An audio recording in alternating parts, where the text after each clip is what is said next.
Okay, we will call to order our special zoning hearing board for November 9th. Our first order of business will be the Pledge of Allegiance.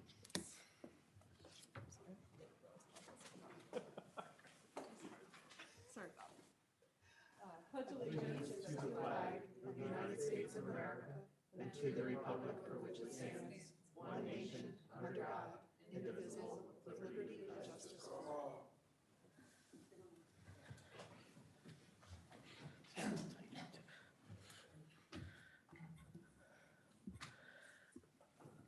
Okay. Do we have any opening comments or solicitor announcements? Yes, good evening, members of the public. Before we begin tonight, we'll advise you all that application 10-5 of 22, which was initially on the published and posted notice, has been continued to the November 22nd hearing at 7 p.m. has already been re-advertised. So if anybody is here for 10-5, that hearing will not be taking place tonight. Additionally, there are two ways for the public to participate in this evening's proceedings. For each application, the first method of participation is public comment. We will call for public comment at the end of each application. And at that point, any member of the public can get up and make statements in support or opposition of the application before the board. The second way to participate is party status. Party status is an elevated method of participation. We will request that at the beginning of each application. If you feel that you are particularly affected or live in close proximity to the subject property, we will ask you some questions. And if we grant party status, that will permit you to participate fully as a party, which includes asking questions of the applicant and their witnesses, presenting evidence of your own, providing testimony, and introducing any exhibits. It will also entitle you to a copy of the decision of the board when issued. Thank you. And if you are planning on requesting party status this evening, there is a form on the front table, party status request form.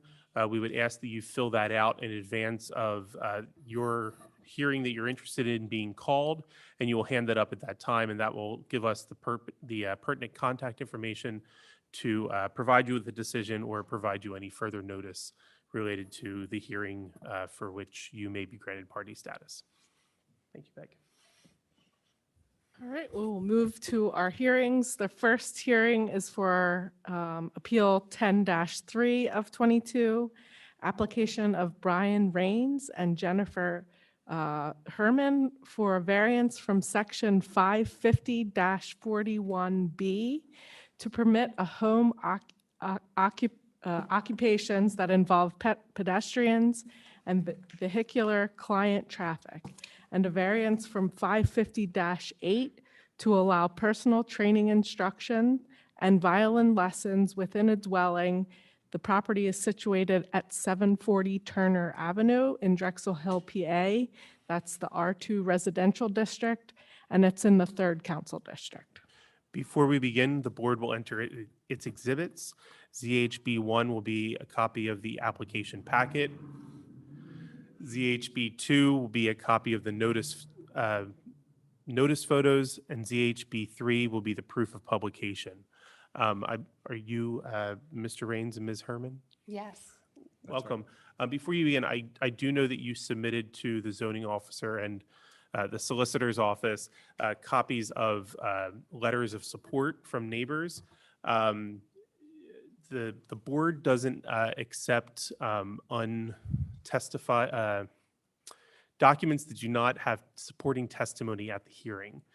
We don't accept petitions or so if there's anybody here that plans on giving public comment, we'll certainly hear it, but the board will not be entering those letters as exhibits for this hearing. Understood. You can proceed with presenting your request. Great, thank you. My name is Jen Herman, and this is Brian Rains, my husband. We live, Can you put your mic on for? oh, I always forget to do this at the, is it Oh, on? it is on? I need to, Okay, just a, closer? no, Okay. you're good. Just one second. I Yes. forgot one other thing. Is there anybody here tonight requesting party status for 10-3 of 22 for 740 Turner? Okay, seeing none, we can also have the applicants sworn since they're going to be providing testimony. Oh, Do you solemnly swear that the testimony you are about to give will be the truth, the whole truth, and nothing but the truth, so help you God? I do. I do. As you know, I'm Jen Herman, and this is my husband, Brian Rains. We live in the Drexel Hill section together with our son, Franklin, who turned 2 years old in July. He is a lot of fun, and he's sometimes no fun at all. If you're parents, you get that. So honestly, if you are inclined to grant our petition, I'm happy not to waste your time right now. But if anybody needs persuading, I'm happy to try to do it. So we're, go ahead. I would say the kind of burden is on you to provide us with information as to course. why you would have a hardship or you would need this use variance. Why it couldn't, why you can't use your property the way it's intended. Oh, well, the hardship is that we don't have the finances for a commercial property in order for me to operate my business and therefore contribute meaningfully to our household and to the financial aspect of it. I would like to provide for my son's future and actually also provide for my past because I'm still paying for college and law school. It's just not an option right now. If I were to proceed with developing my business as a personal trainer, it is just not an option to have a commercial space outside of the home. Eventually, as my business grows and I want to commit more time to it as my son gets older, then yes, that's something I look forward to. But as of now, it is the intention is to keep the business very small. I am still primarily a mother, and I need to be available for my son. And I also support my husband who works full-time and pays all of our bills. So I need to be available for that. And working from home is, of course, the best way to do that. Just for the purposes of the record, and I know it's in the application, but can you just give the board a quick overview of the, I guess, the businesses, because there's two, right, that you're intending to operate on the property so that we have that on the record, please? Yes, of course. The primary one is my personal training business, which would be operated out of the garage where I have some pretty nifty gym equipment that I'm happy to share with the community. And my business is different than what a lot of personal trainers are like, where there's sort of pressure at those Globo gyms to get as many clients as possible, squeeze them all in. My business is very different from that.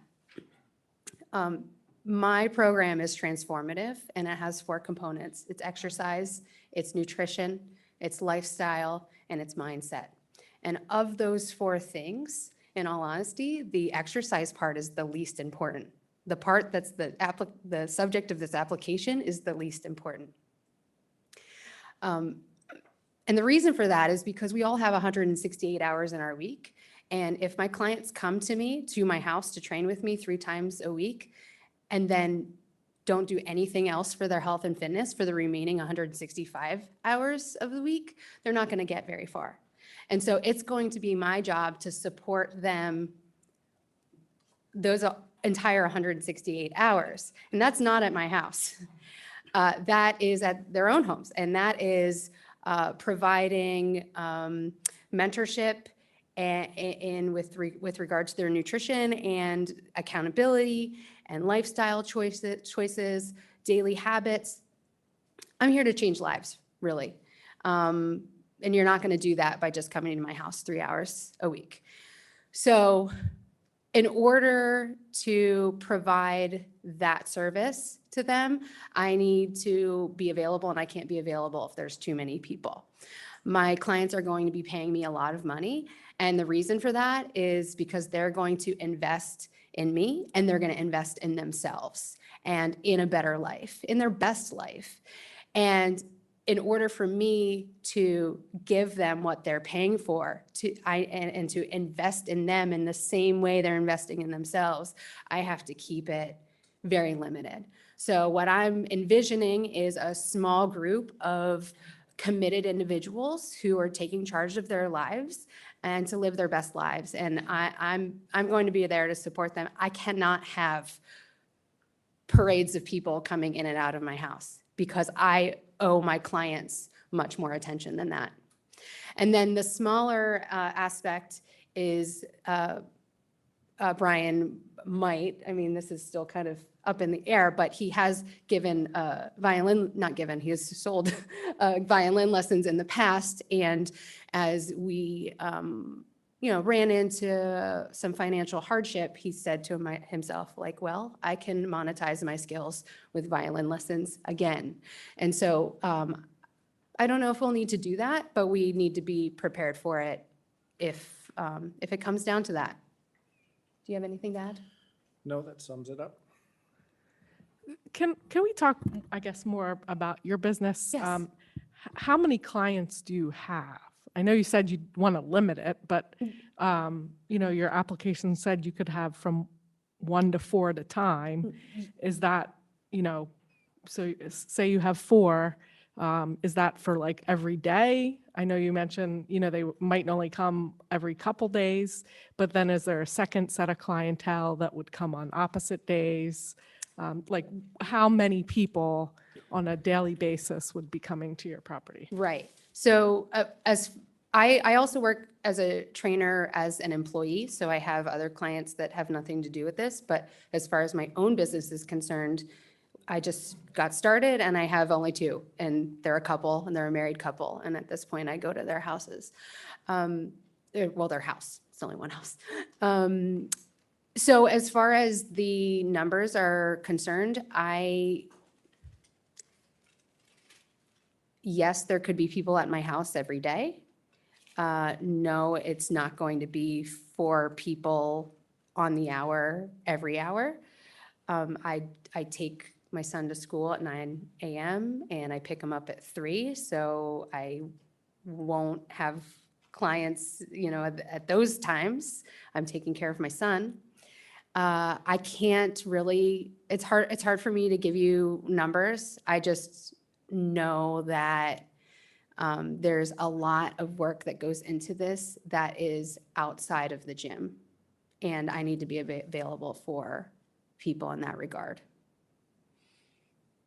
So just that may help you frame your answers or the remainder of your presentation to the board, but in considering your request, which is essentially a use variance, which is the highest burden that this board must consider, the board has to understand kind of the logistics and the impact this will have on your neighborhood. I mean, and I give you this advice because, I won't call it advice, but because you're unrepresented here tonight.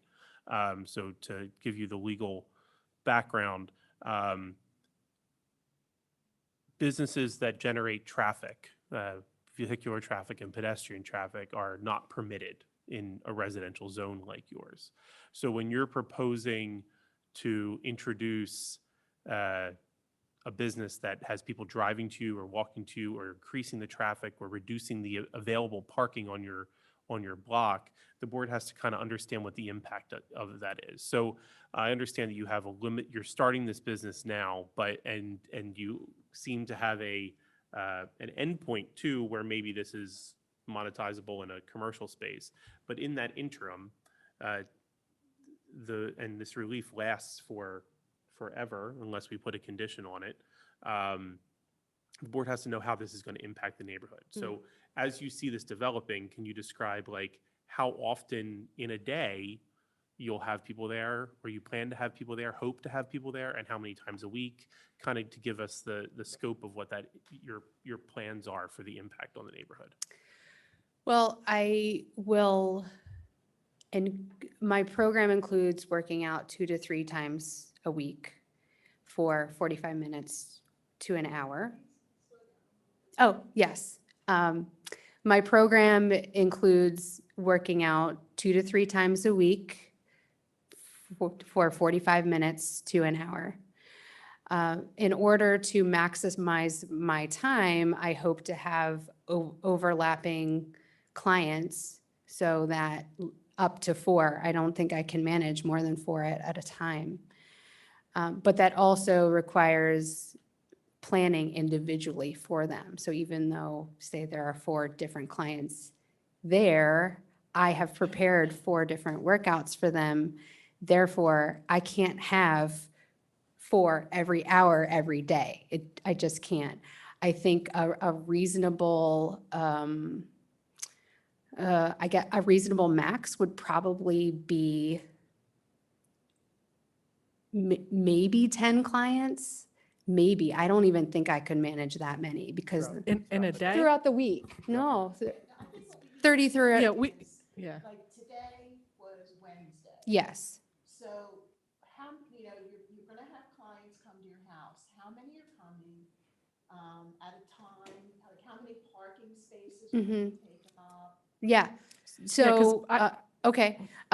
So as far as parking is concerned, our driveway fits 3 cars. So that would not affect the, well, we have our 2 cars, but one could be taken to work. So there goes one.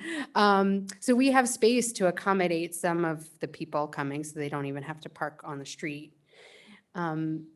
It would not be all day, every day. I'm sorry that it is hard to predict without knowing, like, I'm just a beginner at this. I have my one set of clients. I meet with them at 6 o'clock in the morning right now. Not as detailed as what you're asking me. I'm sorry. So I have a question about the parking as well. I Yes. know, I drive down that street fairly regularly, and I think there's only parking on one side of the street. Right. And it does become pretty crowded. There's a lot of traffic that does go down that street, at least when I'm on there. There's tends to be opposing traffic. And then you said that you have some room in your driveway, but again, if those clients are staggered, that doesn't make sense in a way to park in your driveway, because then they would have to, the new client coming in couldn't park behind the person that's coming out in whatever, 20 minutes. They would have to, so it seems like most of the parking would have to occur on the road, Yeah. which is already very limited in parking. Well, that is not exactly true. There is a lot of traffic because we connect State Road and Garrett Road. But during the day, there are few people parked on the street. And then, and so you're only having, because you said that you have a 6 a.m. client, right? Yes. So again, that's when people are leaving. People Yeah. are, that to me is when the traffic would be bad, because you would have people leaving their residence to go to work or Yeah. whatever. And then, there's also, I think, a church on the street. So Correct. is there any weekend activities that would, Sunday, I assume their services are on Sunday, where So you would have generally, conflict with that as well? sorry. So generally speaking, there's plenty of parking on our street. There's a lot of traffic at certain times of the day. Cars going by, they take my side mirror off sometimes. But there's plenty of parking. When there isn't is on Sunday, which I celebrate services myself, so I won't be training anybody on Sunday morning anyway. And then more recently, over the last several months, there's been Wednesday night services that have been taking up parking spots. But other than that, our street is pretty open. So for what parking. times are your training then? Because you mentioned that you, Times and days. right, because you mentioned that you would only be 9 to 3 when you don't have your son, but then Right. you said you have a 6 a.m. training session, which again would be No. outside of that. Right, so it's like, so I can train very early in the morning, and then there's this time from 8 to 10 where it's getting my son ready for school and taking him to school and getting him settled.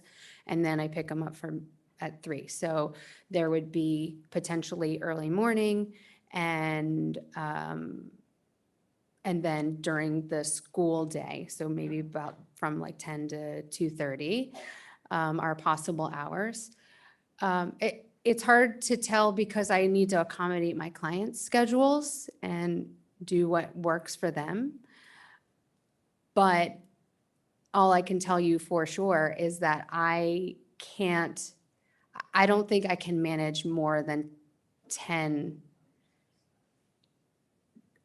clients at a time. So if I had 10 people coming to my house per week, 3 times, so 30 total hours, but some of them would be overlapping ideally so that, they're there and they're gone.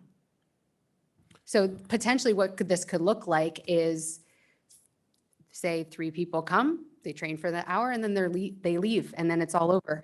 And nobody, the only time that there's been extra cars has been for, I don't know, an hour and 10 minutes in a day, and then it's over. Hi, so I was a little confused. So are you saying a total of 10 people, you mean 10 sessions throughout a week, but you might have no more than 3 people at a given time No. in a session? Is that what you're No, I saying? mean that, I think that the most number of clients that I can manage at one time is 10. So, Like, as so in, that like, would be 10 clients, 3 times a week, so 30 trips, 30 parking spots throughout the week, 30 times that they would be parking because they're coming 3 times a week times 10 people. correct. Yes. And if you're accommodating their schedules, if they work, then you would be doing it in the evening or on the weekends? Well, definitely not Sunday mornings. It would be either during I don't know what everybody's schedules are, but maybe during their lunch hours, during the early morning. Evenings are really my time with my family, so I don't really anticipate having people over in the evenings. And if that cuts down on my client base, then so be it, because I can't accommodate that. Other trainers can. I can't. I won't. I'm So here for you're my saying family. You would have up to 10 people. You could manage up to 10 people max. Yes. If you were doing, say, a 1-hour session with 10 people, up to 10 people. Yeah, I think that is a reasonable max for me. And I don't even know if I'm going to get that many clients, quite honestly. I don't know if I will appeal to that many people, but knowing how much I have to invest in them with regard to their nutrition, their daily habits, and mentoring lifestyle, and giving them personalized workouts.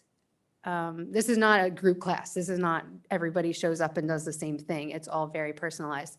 With regard to, Just to make a point, not 10 people in the same hour session, yes. That's what I thought she was saying. right? Oh, Yeah, no, not no, 10 people no. in the same hour, max, what, 3? We're saying 4? I would say in the max same 4, but hour? I still don't even anticipate that. That's on the outer limits of what's possible. Yes. Yeah. Typically 1, 2, maybe, I think 3 would be, an interesting challenge. But, Yeah. definitely not 10 in the same. Okay, Yes, so- I'm sorry that was not clear. I meant that at my present client base at any given time, total of 10, but they are not all coming at the same time. No. Okay, so you have 3 clients, possibly up to 3 clients, 1 to 3, coming at the same time, which will require parking for these 3 clients if they're all coming at 10 while your son's in school, or 11. Right. So then parking would be needed for these 3 clients, and you're saying you have driveway parking for them? Not just- for all of them. I would not be able to accommodate all of them. Okay.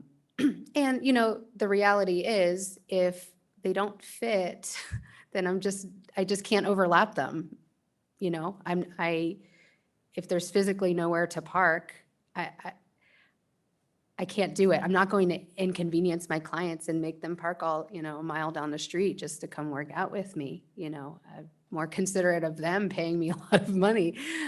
So yeah, I think the very outer limit is 4 people at once, but even that would be pushing it in order to give them the personal attention that they are paying for.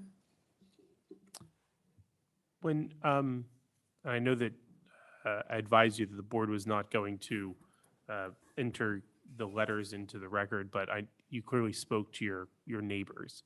When you spoke to your neighbors, did you discuss with them hours of operation being, 6 a.m. or later at all? No, they didn't ask. And the neighbors that I was not able, there were neighbors that I wasn't able to contact, so I left them letters and my phone number saying if they had any questions or concerns, they could contact me, and they didn't. And the one neighbor, I think she would support me, and I haven't heard from her, so I think she's probably out of town. But nobody was concerned. In fact, my neighbor across the street looks forward to using my equipment. Thank you. Do you prepare any foods? No food, associated with no. this? Any drinks? No, Okay. water maybe. I guess I'll let them have some water. Yeah, we could also, if you want to provide any information about your classes. Sure, yeah, and as Jen mentioned, this was, kind of a creative, a brainstorming session to come up with additional streams of income. And using the skills that we have to generate that, I happen to have been a university-trained violinist, have lots of pedagogy experience and years of teaching students of various ages, kind of from young through into adults. And we have a space in our house that would be a really nice violin studio for lessons. And so I posed that would be a good source of extra income for us. And this, for me, would be really small. I work full-time as a scientist in University City. So I'm thinking about 1 or 2 students per week for an hour, probably in the evenings. Sorry, I know it's our time, but that's okay. what, Do what you need to violin do. lessons just don't happen at 6 a.m. Go figure. So it would be, yeah, in the evening time. And I guess that's all I have to say about it. So I guess with the violin classes, is that typically like children or adults? Yeah, so I know from past experience that I'm not one for beginners. So typically would be children starting around age 10 through adults would be the. So I guess since they would be non-driving age, I guess, would the parents drop them off? Or That's would they stay? right. Just speaking from my experience, when I took lessons at that age, I was dropped off. And I think all of my friends were dropped off. What I think is that, I would make it possible that in the first lesson, the first 2 lessons, for instance, for the parent to get to know me and to get comfortable, it would make it an option if they wanted to stay. But I don't expect that would be the standard practice. Any other questions? Good. Is there any public comment? Maybe someone is not a party but wants to make a comment? No. Okay, I don't see any.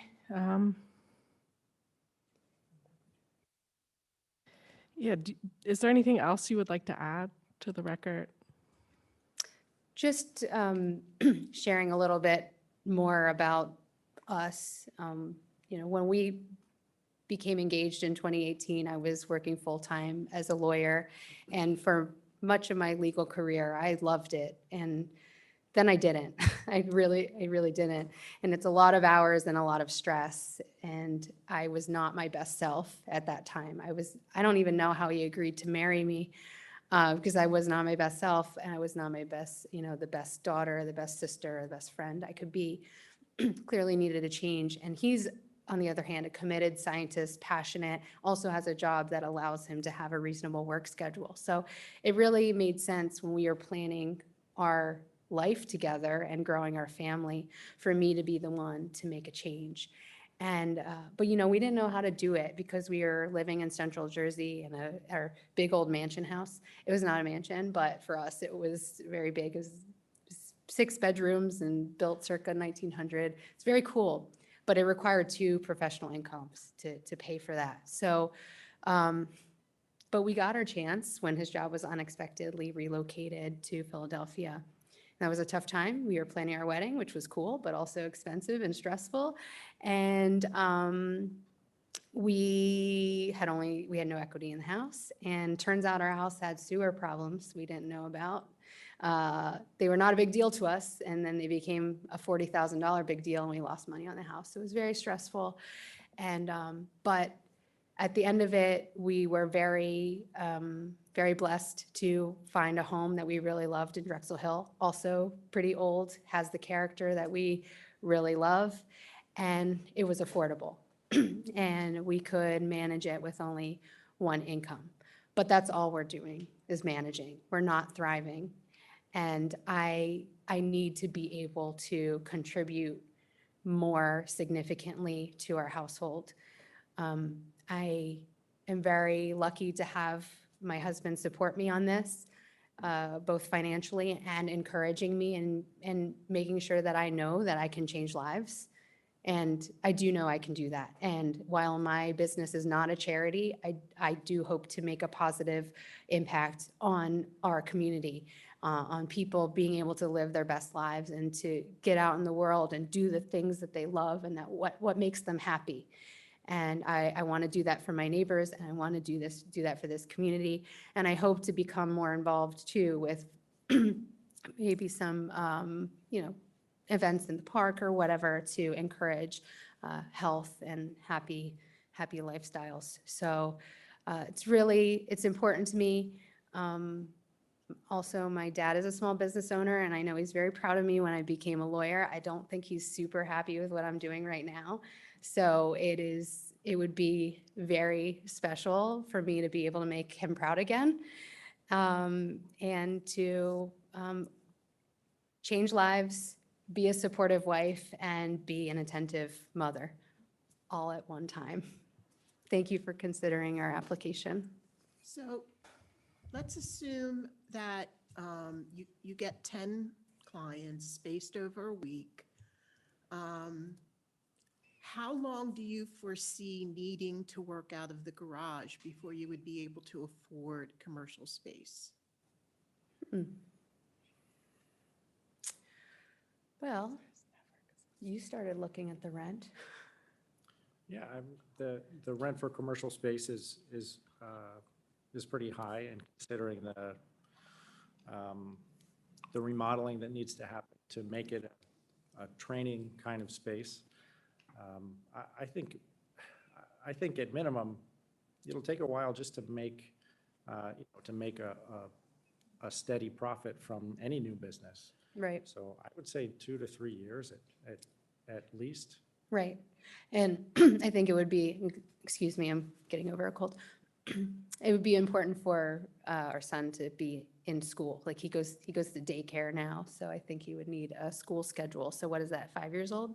Yes. I don't know, I'm new to parenting. I don't know what I'm doing. So that's roughly right, about 3 years. Yeah.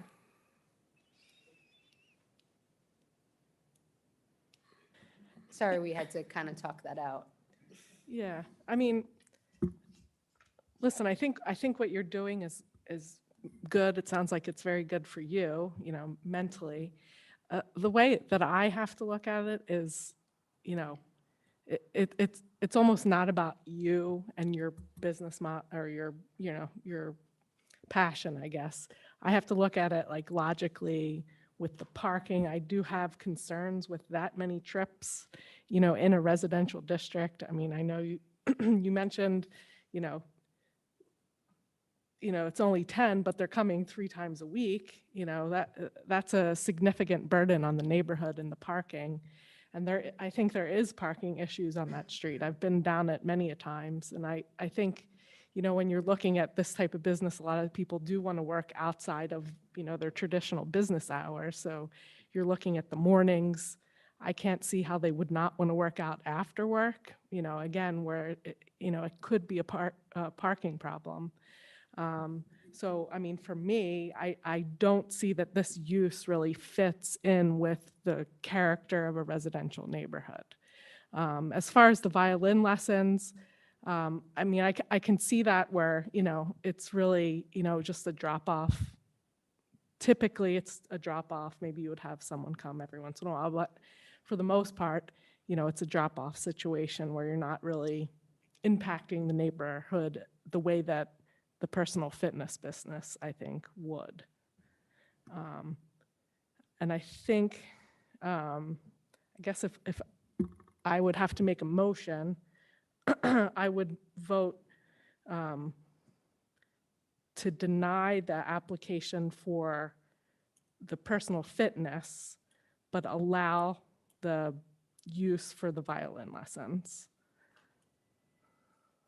Well, if there's a capacity that you would be more comfortable with, then I am happy to limit my business to that, because I can't even build a commercial space without having the income to do it. So I have to start somewhere.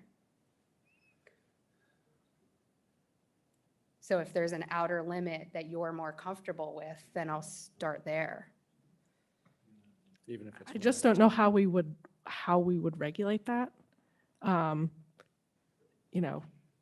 That would cause our zoning officer would have to, go to your house and see how many clients you have at any one time to be able to see if you're meeting the requirements or any condition we put on the zoning. I don't see how that's possible. Or if we get a complaint, I guess. Well, I'm a rule follower. I have integrity. In fact, when I've mentioned to various people in my personal training circles, even my business coaches, various people in my life, that I was going forward with this application, everybody said, "What are you talking about? Why don't you just do it? Everybody operates businesses out of their houses. What are you doing?" And no, that's not the right thing to me. So if there is, and I don't want to be disruptive to the community. I don't want that. So if I understand that that enforcement is something that is important to you, but I'll enforce myself. I've been doing it my whole life. So I think we do have, you made a motion, right? So I think you could either consider amending your motion if you feel so inclined based on the applicant's statement, or we'll have to see if there's a second for that motion or any friendly amendments there too. So, I mean, I don't know how I can limit, in my motion. So I'm going to keep it as is. So, I mean, if anyone wants to second it or recommend their own motion, that's fine.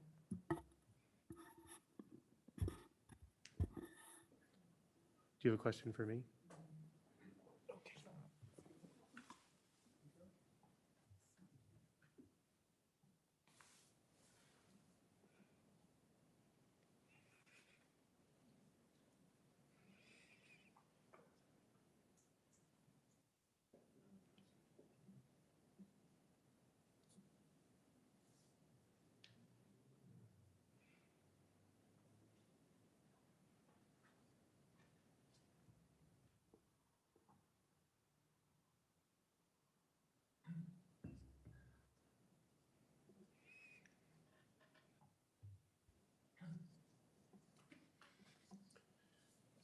Just, we're seeing if there's a second for the chair's motion.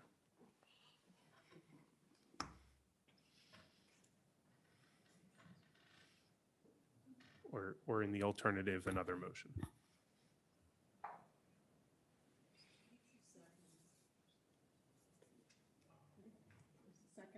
Well, then we'll have to go to a vote. Yeah, so all those in favor of the motion, say aye. Aye. All those opposed? Are you abstaining, or? Okay. Okay, unfortunately, my motion passes. You'll receive a written decision within 45 days of today. Thank you.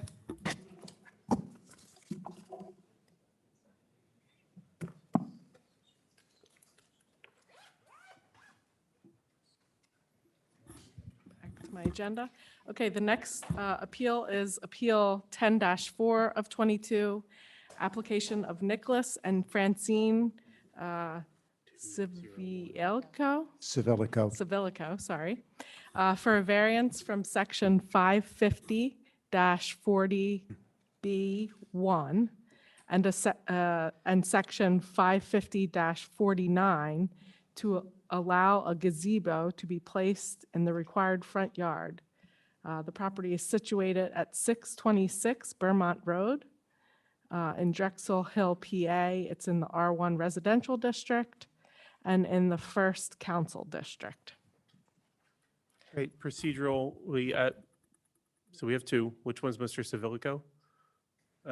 This is Dr. Civilico. Good evening. I'm Francis Elzarilli, ID number 40442, and I'm an attorney, and I'm representing Dr. Civilico and his wife.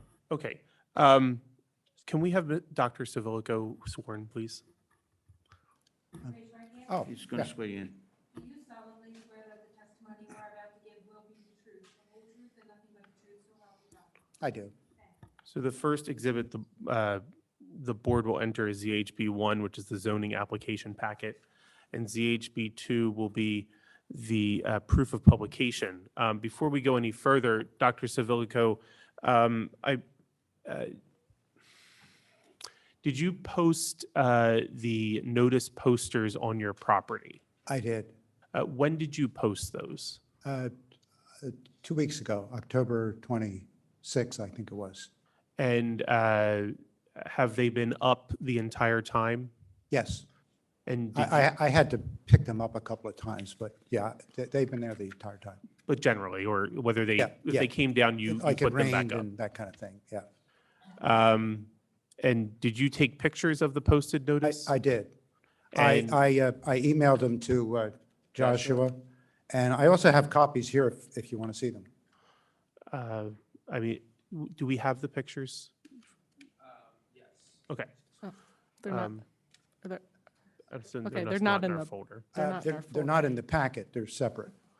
Right. I just making sure the zoning officer has those pictures.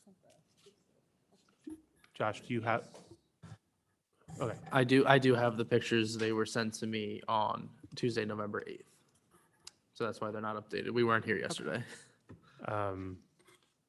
Just so you know, when I went over to prepare with Dr. Civilico again on Monday, I read the back of the thing that's stapled onto the materials you give him.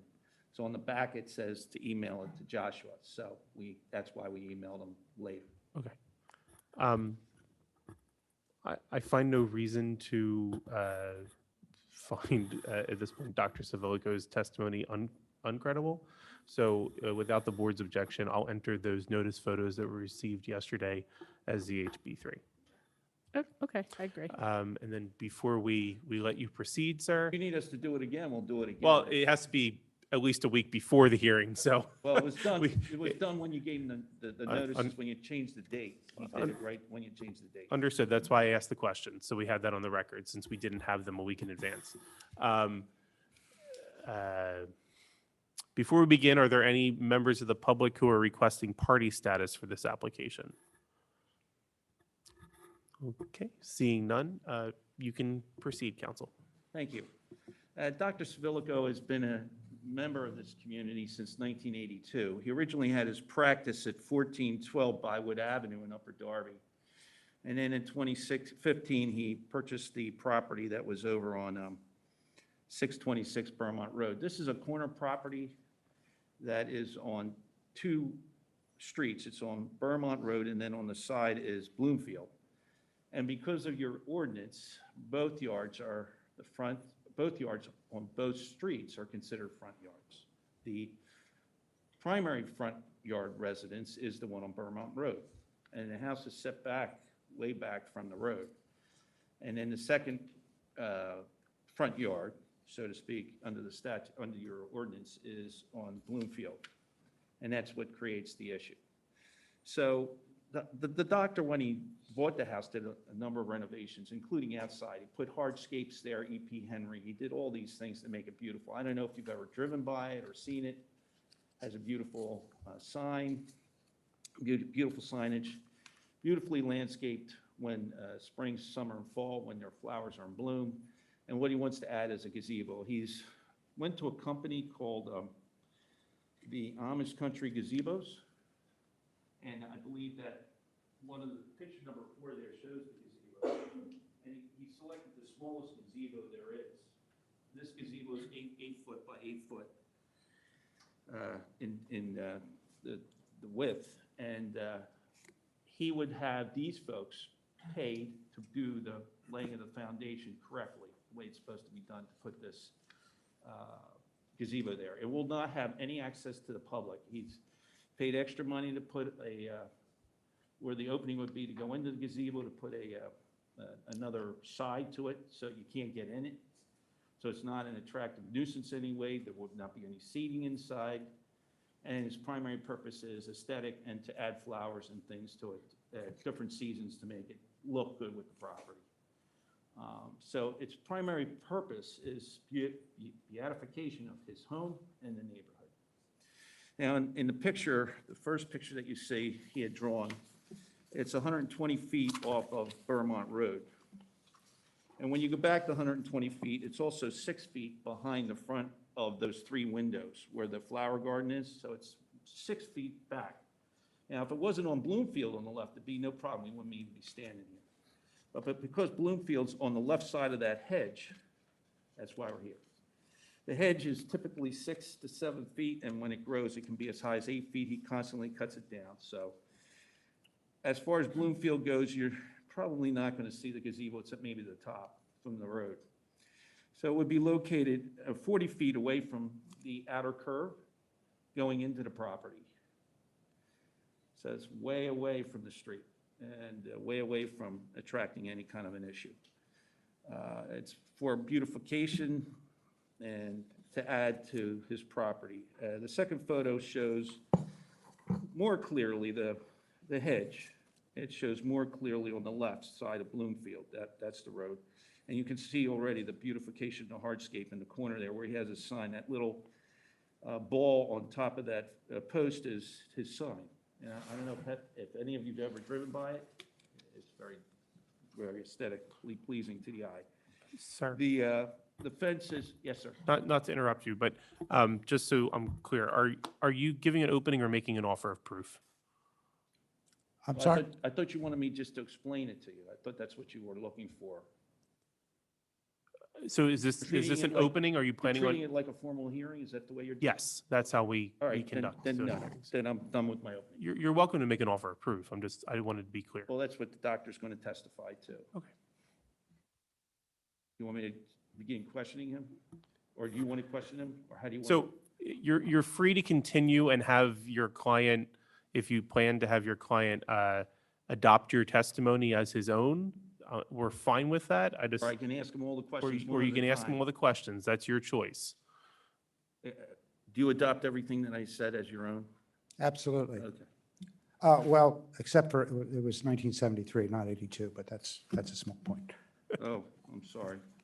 And you can continue. Well, You didn't have to stop there. I have to Just- amend the petition because it has 82 in it. That's Oh. 1973 then. Correct, noted on the record. So it's almost 50 years. It's a little bit shy.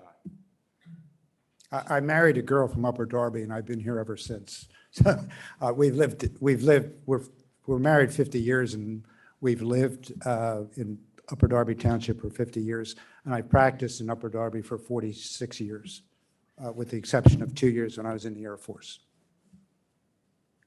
Anyway. So why do you want to put this gazebo there, sir? I'm very proud of the property, and I really enjoy beautifying it. So I saw a gazebo out near Kennett Square as part of a landscape display, and I thought that would really look nice on this property, especially, I assume you're looking at these pictures, especially in this space here. It just kind of calls out for something, and visually, I think it would be quite stunning. That's why I want to do it. There's no other motive. I'm not creating attention to the property or generating parking or trying to increase my client base or anything like that. I take a personal interest in it. All the flowers you see here, I personally plant every year. And I just think a gazebo would look very nice there, and it wouldn't impact anyone except to beautify the corner. Does the board have, or Madam Chairman, or the board have questions you want to ask the doctor? I guess for the placement of the structure why did you choose this location as opposed to somewhere on the property that could meet the requirements? Why did I choose this particular spot, you mean? Yes. When you stand on Vermont Road and look at the property, your eye goes to that space. And visually, I mean, I'm a dentist, so I mean, I see things functionally, but also aesthetically. And when I look at that, I just see that there's something, there should be something there that would enhance that. Right now, it's a vinyl fence. Gazebo is going to also be vinyl, and it'll blend right in there with shrubs and flowers. It would just look stunning. That's why there's other locations probably I could put it on the property, but that to me is the spot. And it also appealed to me because it's set back. I don't want people vandalizing it or trying to hang out in, but it's 120 feet off Vermont Road, and it's 40 feet off of Bloomfield, and there's an 8-foot hedge. I mean, it's almost impossible to get to it. So it would kind of brighten that entire area of the property. Most of this property is in the front. The back is just a little parking and a strip of grass. So this is, I have a grand front yard. It's really a nice property. Question for the zoning officer. The yards in this district, is it 25 front and 10-foot minimum, 25 aggregate in the R1 for side? Not to put you on the spot, I apologize. That's all right. I just need a second to check. The R-1.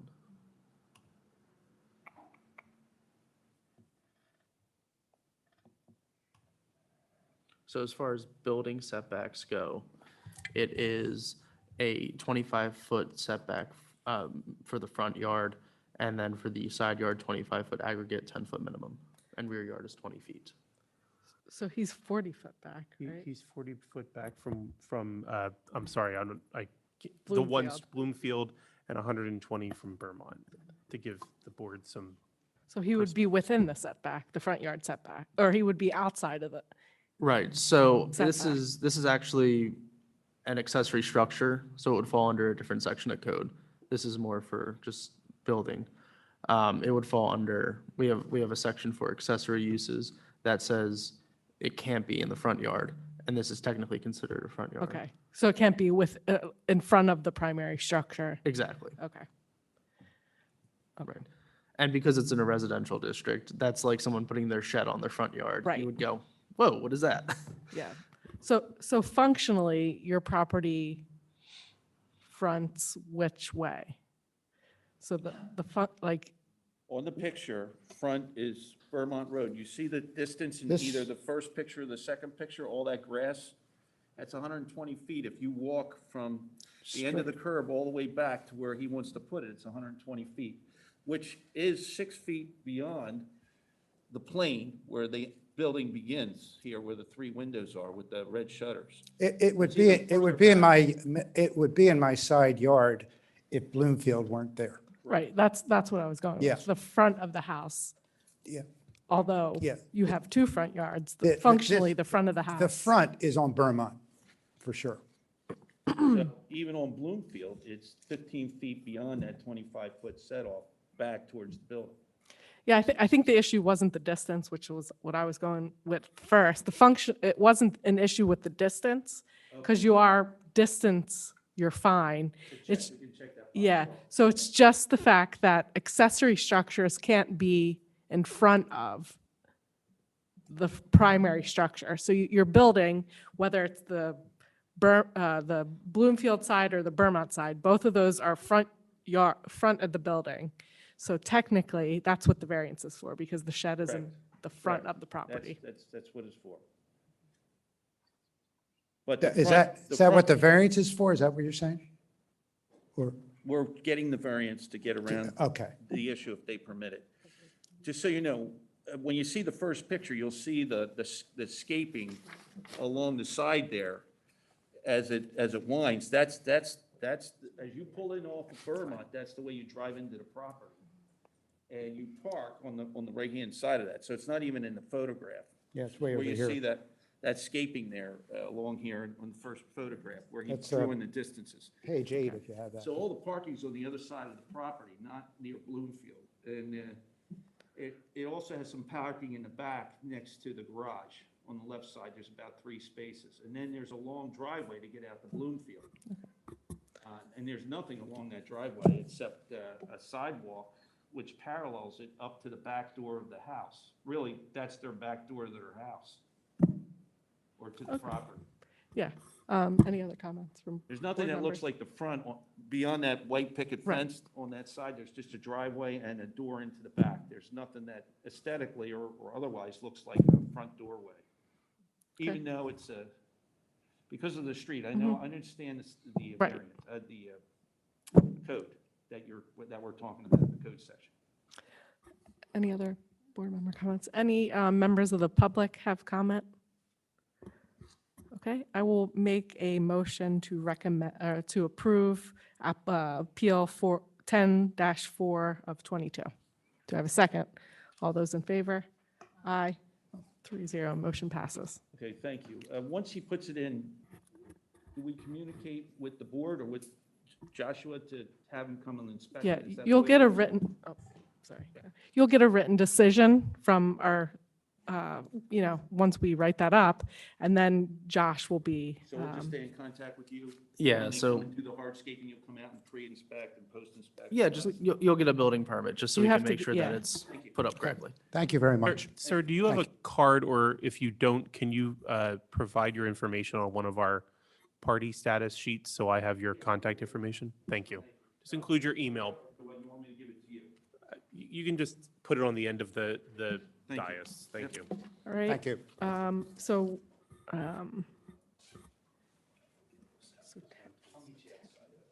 it's on Chairman. Just reference that it was continued. Oh, you did, okay. All right. So we will move on to Appeal 10-6 of 22, application of Ernest Daniels Jr. for a variance from Section 550-44C to allow a freestanding deck to be closer to the side and rear property lines than permitted by the zoning code. The property is situated at 538 Fairfax Road in Drexel Hill, PA. It's in the R1 Residential District and in the 3rd Council District. I'm guessing you're Mr. Daniels? Daniels, All right, yes. just 1 second.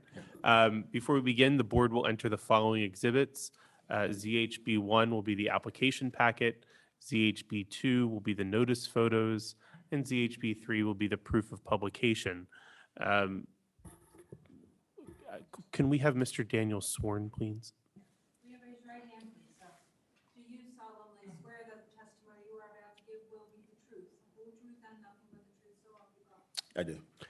And then, Do we have any requests for party status on this application? Yes, Counselor, Madam Chairperson, members of the board, my name is Robert George, attorney on P number 81956. I am here tonight on behalf of respondents Theodore and Eileen Crone, who request party status due to the fact that they are immediate neighbors directly adjacent to the subject premises and immediately and eminently affected by the deck that is the subject of the application before the board tonight. Their address? I'm sorry, they are 538 Fairfax Road. I believe that's Mr. Daniels' address. 534 Fairfax. 534. Is that the are these attached? Are these attached homes? No, they're not. Okay, so a budding property. They are. Okay. They share a common property line against which the subject deck is located. Thank you. Based on that information, I would recommend to the board that we grant party status to Theodore Crone, correct? Okay. Yeah, Theodore and Eileen Crone are here, husband and wife. They're joint owners of the property, but only Theodore Crone would be providing testimony. I would recommend that. Okay, yep, I agree. Okay, so granted. So, Mr. Daniels, since you do have a party status, I'll just give you a brief, and so everybody's on the same page of how that will proceed. Since it's your application, you can go first and explain the relief what you're proposing to do, why you need it, and what the hardship is for you to receive that relief from the zoning code. And at the conclusion of your initial testimony, Mr. George, correct, will have the opportunity to ask you questions, and then the board will ask you questions. Okay. After that, Mr. George intends to call Mr. Crone, who will provide testimony. You will have the opportunity to ask Mr. Crone questions, just like Mr. George asked you questions, based on what he presents in his testimony. So if there's nothing further from the board, Mr. Daniels, you can begin. Thank you. My name is Ernest Daniels. I am a community leader in the city of Philadelphia. I'm serving over 20 years as a local pastor in the city.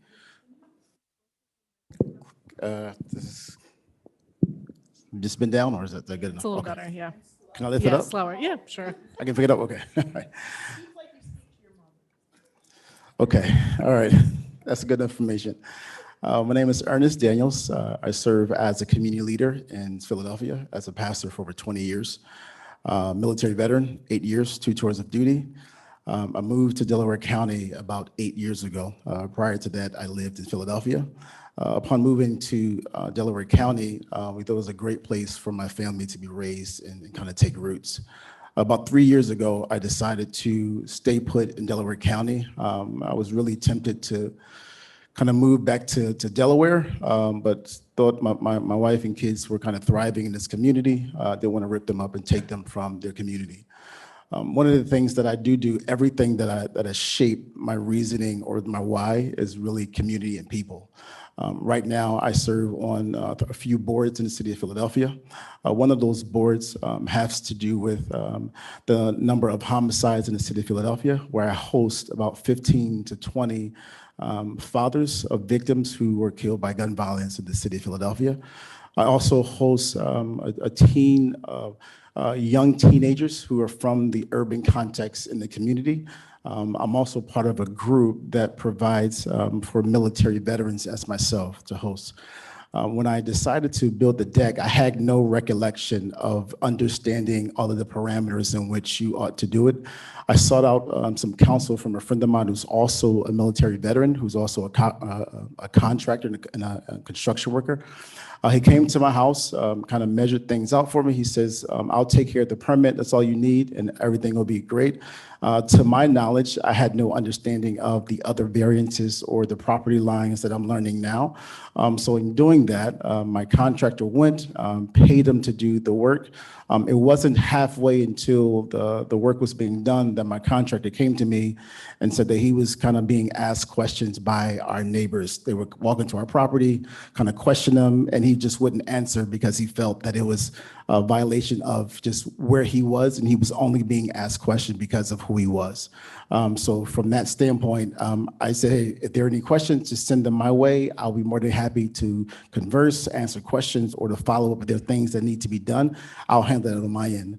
So the deck has already been built. There's it's in parameter, I believe, is 22 by 18, I believe. If I may be a little off on the parameters on the deck in itself. I placed the deck in the rear of my backyard. So my driveway, I have grass on the right side. I tried to push it as far back because I also have a trampoline for my girls who enjoy their trampoline. So instead of getting rid of the trampoline, I moved the trampoline up further, closer to the center, and built the deck close to the back where my fence is. So the variance or the understanding of the code, I did not have all of the recollection of the understanding as I went through the process. Later learning these things, if those things were presented, because of my background and what I do, even as it relates to honor, service, integrity, personal courage as a military veteran, I understand the law and the T's. So there are things that if were presented to me, I would have done that. What I'm asking, without having the foreknowledge of walking through the process, the permit, I think, was the most glaring part. So that part I would take full responsibility for of not following up with that piece. But I didn't understand what it meant to have a deck built so close to another property line and what that looked like. The way I saw it from my vantage point, which was limited. Here's my side of my yard. My neighbor is about 7 or 8 feet from me. As long as within the context of my property, I thought I was okay to build a deck. Unfortunately, I was wrong with that. Mr. Daniels, just, and I appreciate you sharing some of your background with us, but since we don't have a plan for this application, you're a corner lot, correct? Correct, sir. At the corner of Fairfax and School? Yes, sir. Okay. And your driveway accesses School Lane? Correct. I think not to introduce this as evidence at all, but the trampoline is in the yard opposite Fairfax Road. Is that what you're considering your backyard? Correct. Yes, sir. Is that the same yard that the deck is located in? Yes, sir. How close is, I know you said it's about 20 feet, the size of the deck, 20 feet square, but how close is the deck to your property line? That I'm not sure of. So I reached out to a firm to come to, I guess, measure property line, but they said they couldn't come out until mid-November. Okay. Is the deck, is there, you said you called it a floating deck, correct? A freestanding deck. Freestanding deck? So it's not, you have to cross the grass from your house or your driveway to get to the deck? Correct, sir.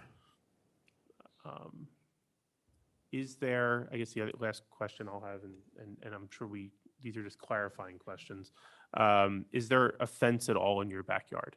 Yes, sir. So my entire backyard is fenced. So from the back of my driveway, it goes in a kind of a U shape. Fence here along the long direction of my backyard, and fencing, actually no, there's fencing all around that ties into the actual property. Okay. I wanted to just get those kind of particulars on the record since we don't have a plan, but I think we'll have to make it, unless there are any of those type of questions, I think we'll have to make, if Mr. Daniels is done, allow Mr. George to cross-examine him before we move to board questions. Yeah, can you explain again where the deck is then? Yeah, so it's right next to my garage. So the front of my garage, and if you move back about maybe 5 or 6 feet from where my garage is adjacent, I built the deck directly opposite of where my garage is. I guess to follow up on that, does the deck touch the fence? No, sir. So there's room between the fence and the deck? Yes, sir. Do you know approximately how much distance it is? Yeah, so on the right side of the deck, there's about 3.5 feet. On the left side, 3.5 feet. And on the back, I wanted to make sure that I have a rock garden behind on the side of the deck. So I was able to walk on the both sides and around. So I think the back is maybe a little closer to the gate. So it's probably about maybe 2.5 feet, enough for me to walk by, clean up rocks. I put mulch down in the beginning of the summer.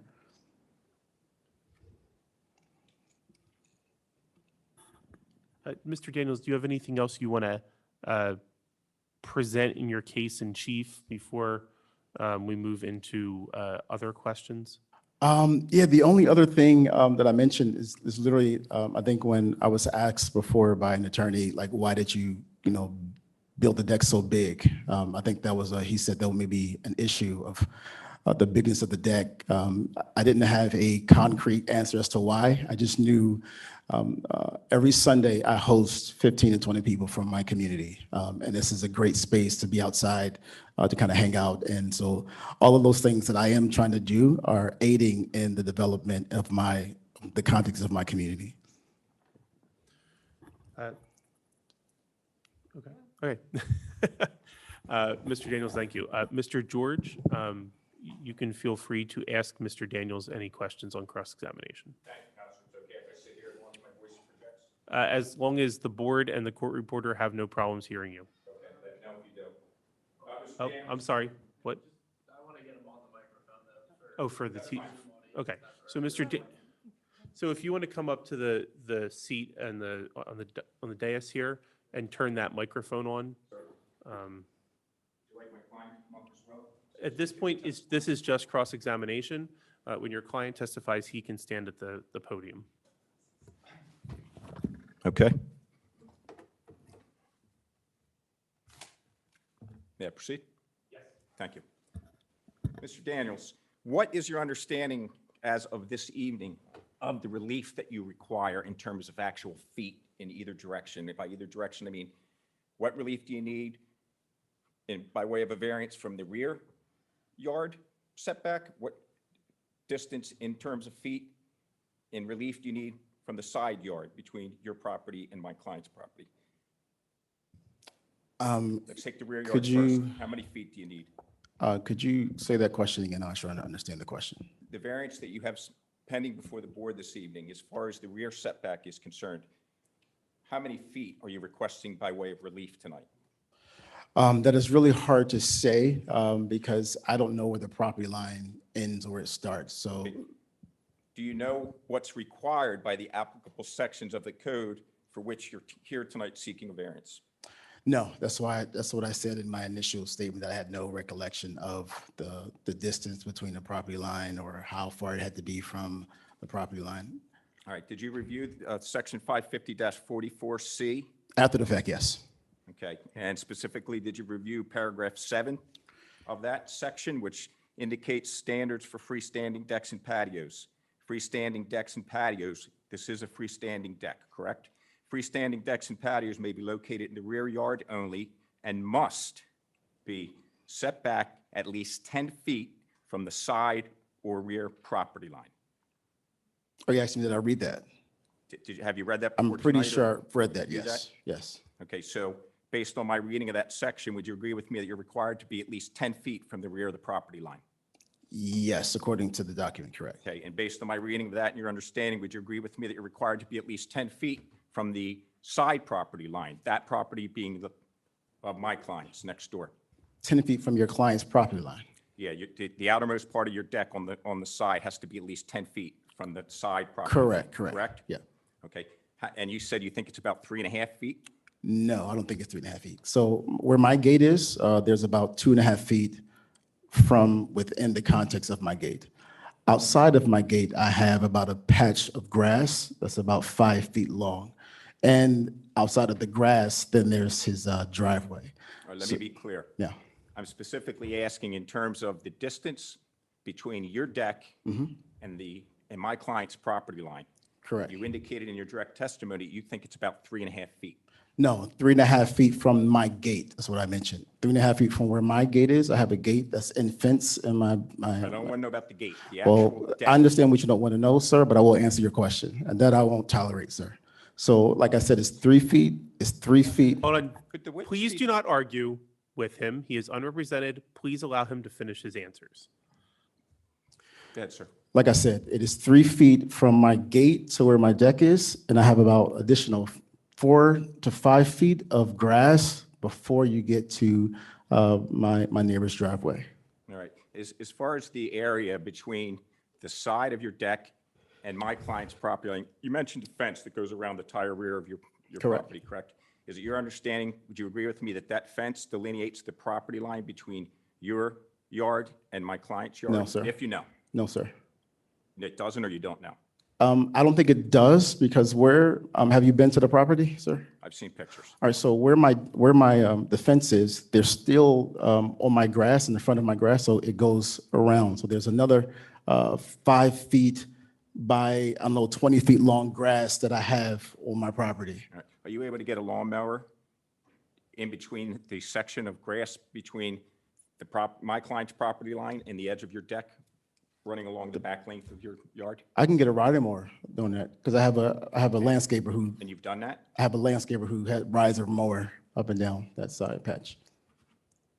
You indicated in your direct testimony that you were not aware of the requirements of the applicable sections of the zoning code when you commenced construction of this deck, correct? Correct. What, if anything, did you do before you commenced construction of the deck to inform yourself of any such requirements? Google.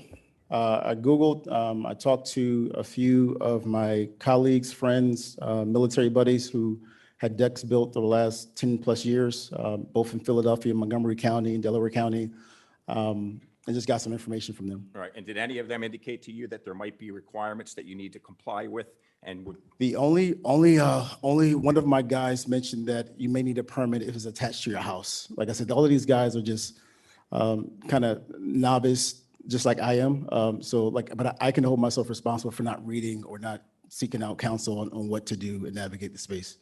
When did you start commencing construction of this deck, if you recall? I see my son graduated college in May, so it was probably maybe 2 months before May, maybe around March, April. Okay, do you recall in the early part of that construction when I believe you may have only gotten as far as putting footers in, Mr. Crone coming to you and indicating to you his belief that you had a 10-foot setback requirement on the side yard? Do you recall that? No, I conversation? don't. I don't recall that. Recall No. that? As of today's date, have you applied for or obtained any permits that would be necessary to complete this deck from Upper Darby Township? The deck is completed, and I did after the fact. Question. As of today's date, have you applied for or obtained any of the required permits from Upper Darby Township to complete this deck or even start construction on the deck? Yes, I did apply for a permit after the fact. Okay, did you get that permit? I don't know if it's pending, but I did the paperwork. I submitted online. I did pay the $350 online. So I did all of those things. Isn't it in fact true, sir, that you applied for such a permit and it was denied?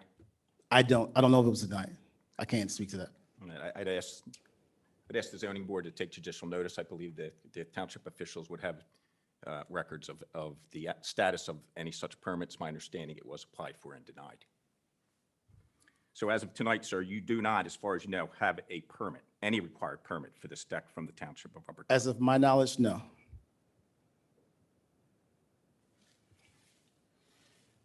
And you believe it's about 22 by 18 feet in dimension? Correct. Would you agree with me that the deck, as far as the length from the back of your property to the rear of your yard, is almost as long as the entire length of your backyard? The width or the length? Length. Going from the back of your house to your rear yard, it's almost the entire length of your rear From the yard. Is it back not? of my house, no. Not from the back of my How house many to rear. feet do you believe there is between the back of the deck and the rear of your property line? Oh, the rear of my property line? If I had to guess, I would say about 7 to 8 feet. You're guessing, though. Yeah. That's all I have is a guess.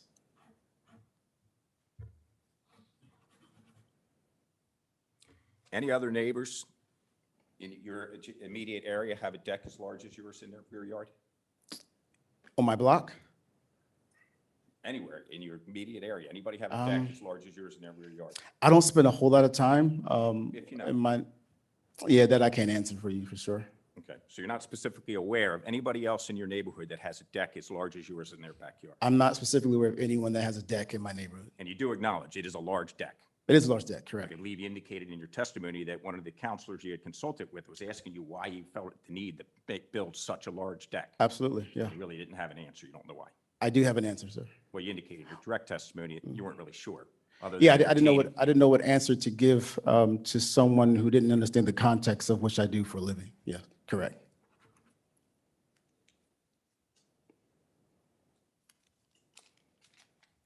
And you would agree with me, sir, that you finished that deck without obtaining any of the required permits or any relief of any kind from the Upper Darby Township Zoning Correct, Board. correct.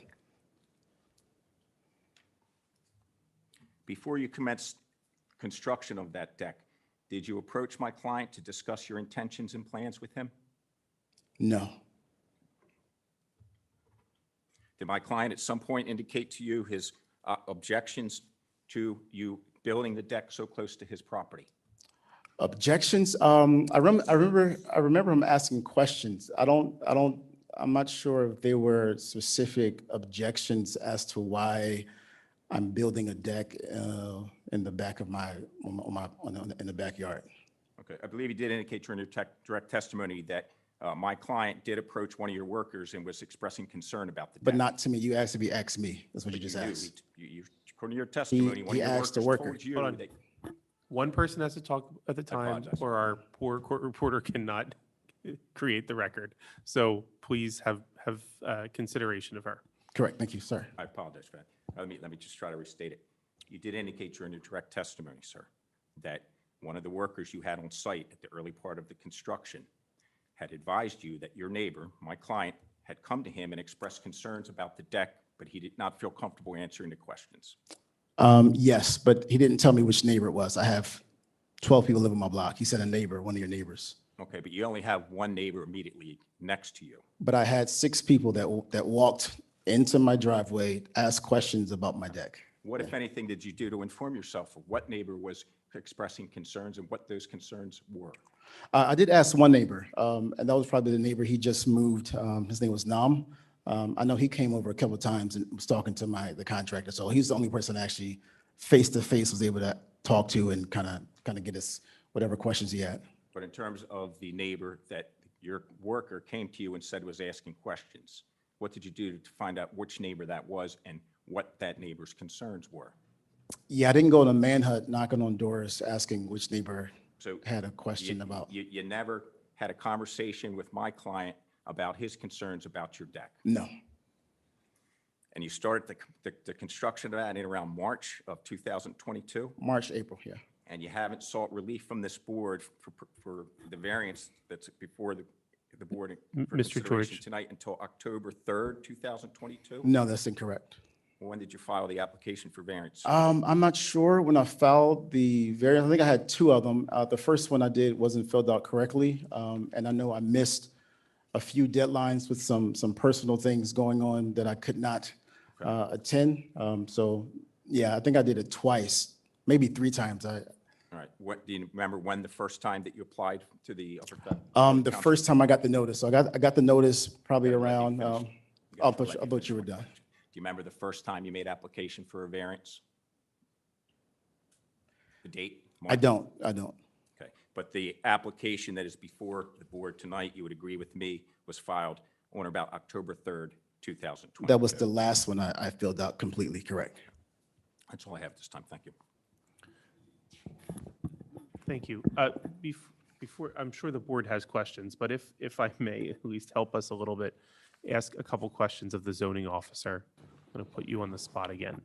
Have you been to the property? Mr. Yes. Chas? Can you describe where within the fenced-in area this deck is located? Yes, and I could also, I don't know if I can show you guys things, but I have the application and a drawing that was sent with it. I don't know if that's something you'd want to see as part of this. So but this is the application for what? the deck, the building permit. I don't know if that'd be helpful for you It's guys. probably beyond our evidentiary capacity, but I don't want to introduce documents that aren't aren't about, with this application. But can you describe for the board where the deck is located? So we know we have the house and the driveway that goes out to School Lane, and that area is surrounded by a fence. Where is the deck within that So area? the deck, if you're looking, I'm going to use, Is it behind the house? right, it's behind the house. So I don't believe it goes further right than the garage.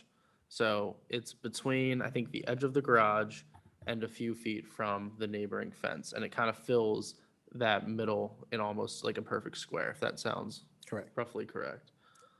So we don't have a front yard issue here. No, no, no. It's, And we it's don't have- behind, it's behind the front facade. It's not a front yard issue. It's in the back spot. The issue is it's too close to the property lines for a freestanding deck. To which property lines is it too close? It's too close to the side and rear property lines. Side and rear?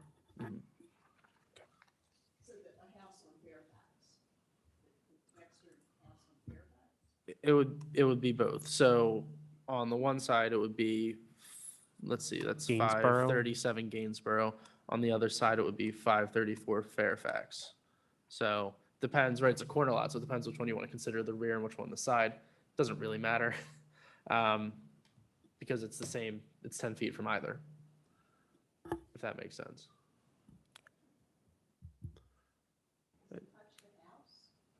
No, it's freestanding. So there's a few feet and then the deck starts and then continues. I mean, if you drew like a square over where that trampoline is on the aerial, right, that's roughly the size and shape, but larger. Okay, so in the area where we see the trampoline, that is not the location of the trampoline currently? Right, I believe the trampoline's been So the moved deck up. is where the trampoline I is? think that might be a question best for Mr. Okay. Daniels, but, Yeah. and we'll just note for the record that when we reference aerial, I think the board is taking judicial notice of Google Maps. Yes. So I guess I will. Mr. Daniels. Yes, he is. Okay, rested, yes. so Mr. Daniels, where the deck is located where the trampoline used to be, Yes, ma'am. and then the trampoline was moved to a different location? Yeah, I just pulled it up about 10 feet, just to put it closer to the front of, closer to, I guess it'll be school. Yeah, so it's about, maybe about 8 to 10 feet, just pulled it up and put the deck where the trampoline is. Okay. Okay. Does any other board member have a question? No? Okay. Yep, thank you. So at this time, Mr. Daniels, you can have a seat for a moment, and Mr. George is going to present testimony and evidence, and then I'll call you back up to ask questions of any witnesses he presents. Okay, thank you. Thank you. Thank you, Mr. Daniels. Mr. George, you can proceed. Yes, thank you. Call Theodore Crone.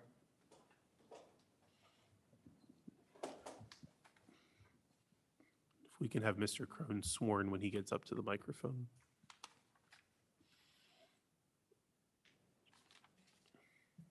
Do you solemnly swear that the testimony you are about to give will be the truth, the whole truth, and nothing but the truth, so help you God? I do. Will you spell your last name for me, please? Pardon me? Will you spell your last name for me, please? Crone. Have a seat. You Thank may. you, Counselor. Mr. Crone, where do you reside at this time, sir? 534 Fairfax Road, Drexel Hill. And who do you reside there with? My wife Eileen. How And long have you right resi- now, our kids are gone. We're too old. How long have you resided at that address, sir? Since 1988. All right, and who's your neighbor immediately adjacent to you at 238 at this time? Ernest Daniels. Okay, and you know Mr. Daniels? I do know Mr. Daniels, yes. Okay, how would you describe your relationship between Mr. Daniels with the exception of the issues you're having with this deck? I don't see him a lot of times because he goes out School Lane, but when I do see him, he's been very friendly, very polite. We've, as a matter of fact, when he moved the trampoline, I offered to help him. When I found out he had to move it by himself, I said, "Oh, you should have asked me, I would have helped." I didn't realize he was going to build a deck there. Okay, when did it first come to your attention that he was building a deck or building something in his He was rear building yard? something. I thought it was it was in late March or early April. He had the posts that were rooted in the ground, 3 on each side, I believe, were there. And a workman was putting the lower board of the skirt at the bottom of the deck on the side. And Mr. Daniels came out and was talking, and I said to him, "Ernest, what are you building there?" He said, "A deck." And I said, "Well, we were going to build a deck once, but we were told it had to be 10 feet from the property line." This was I'm sorry, go ahead, sir. And the background to that was, yes, several years before, we had gone to Lowe's and ordered a deck, and the installer came out and to measure the place, and he said, "You can't put the deck there. You have to be 10 feet from the property line." And we went back and canceled the order. So that was the end of my experience with building a deck. So yes, I did say it had to be 10 feet from the property This line. was a conversation you had directly with Mr. Daniels. Yes. Mr. Daniels was standing at the corner of the deck, close to his garage. There was a workman next to him, and there was another workman down there on the other end of the board, and they were attaching that board to the posts that were grounded. As far as you are aware, do you have any reason to believe that Mr. Daniels didn't hear or understand you when you made Well, that when I asked him, "Mr. Ernest, what are you building here?" he heard me, because he said a deck. I'm assuming that he heard me when told him about the 10-foot setback. Okay, and this would have been in around when, did you indicate? This would have been, I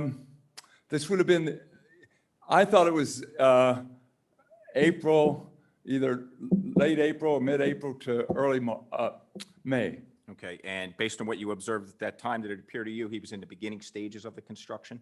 Yeah, there was no flooring, they had dug holes and put posts in, but I didn't know what the posts were for.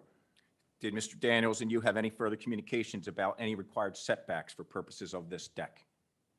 Not about setbacks, no. Okay. Did Mr. Daniels nevertheless proceed with the construction of the deck after Yes. that conversation? Yes. And to your knowledge, what, if anything, before these proceedings tonight, did he do to inform himself of any such requirements? Well, at that point, I didn't know the place in the zoning code. So I thought well, maybe I'm wrong, and he's right. Maybe he has a permit. But he never came back to you and had a conversation, a follow-up conversation of any kind, indicating to you that he looked into it, he did what he was supposed to do, or he's doing something? Well, I asked about a permit, but not about I asked one of the construction workers on May the 16th or 17th. This is when the deck was being finished. I said, "Do you have a permit for this structure?"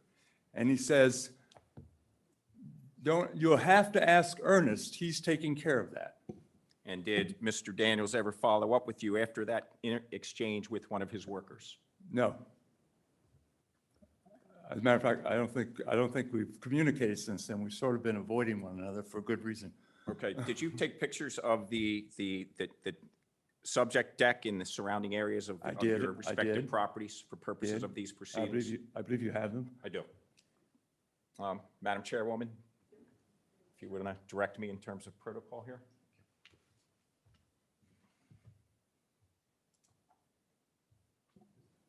For the board, or do you need one for the witness as well? That's all of them, so I'm going to... I have some copies. They have to be all consistent. Okay. Oh, yeah. Okay. Yeah. Sorry about that. I think I have 9 here, so that should be enough for the board members, myself, Mr. Daniels, and the witness.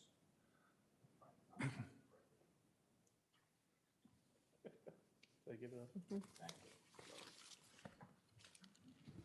Mr. George, would you like these marked individually or as a packet? As a packet, I think would be easier. Okay, so we'll mark these photos as A1, and if you can provide a copy to Mr. Daniels. P1. P1, thank you. Is that what you indicated, Counsel? P1 is fine. Just provide a copy to Mr. Daniels so he can Certainly. see them. Mr. Daniels, can you let me know if you have any objections to those images? May I lay a foundation? Just, let me, First. Mr. Daniel, Let's take a quick look. By objections, I just mean if they are not of your property, I guess, in this instance.